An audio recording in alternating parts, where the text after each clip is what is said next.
Je voudrais sans la nommer vous parler d'elle, comme d'une bien-aimée, d'une infidèle, une fille bien vivante qui se réveille à des lendemains qui chantent sous le soleil.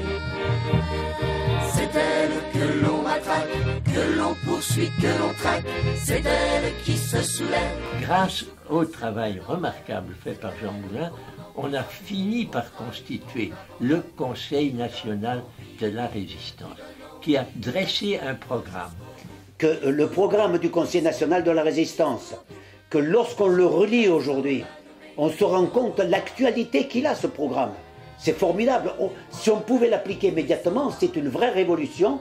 Programme qui a été envoyé au général de Gaulle et qui signifiait au général de Gaulle que les résistants dans leur ensemble souhaitaient, pour la France de l'immédiate après-guerre, un certain nombre de valeurs fondamentales.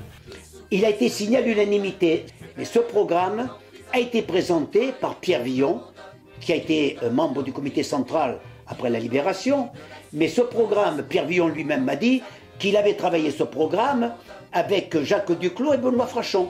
Des valeurs sociales, économiques, des valeurs politiques, sans lesquelles, pensait-il, la 4e République, ou ce qui serait la prochaine, ne serait pas la belle héritière qu'il souhaitait des grands mouvements français qui se ressourcent dans le XVIIIe siècle, dans la Révolution, dans la Commune, dans le Front populaire.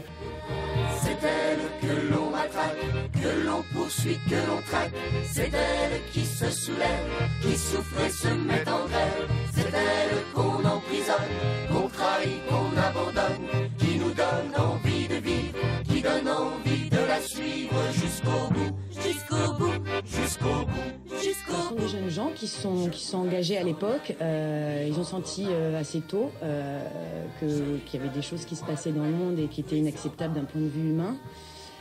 Et bien qu'ils étaient jeunes, ils se sont engagés. Et ce documentaire réalisé par Laurence Carznia et Mourad Lafitte vraiment rend compte de ce que c'était pour eux que cet engagement-là. Voilà, il y a eu beaucoup de documentaires, mais qui ont été souvent axés sur la polémique.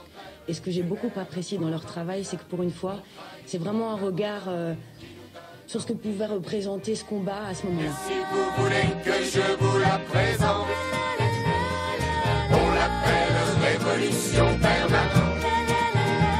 Pour les marins révoltés du Potemkin, les soldats de Kraon, pour les soviets pacifistes écrasés à la courtine, Sacco et Vanzetti, Rosa Luxembourg et Karl Liebknecht, les brigades internationales au secours de la République espagnole, pour les grévistes de 1936, Manouchian et ses 23 camarades, les FTP Moy, pour les résistants, les manifestants piétinés à Charonne et ceux jetés à la Seine le 17 octobre 1961, pour les guerres de libération des peuples colonisés.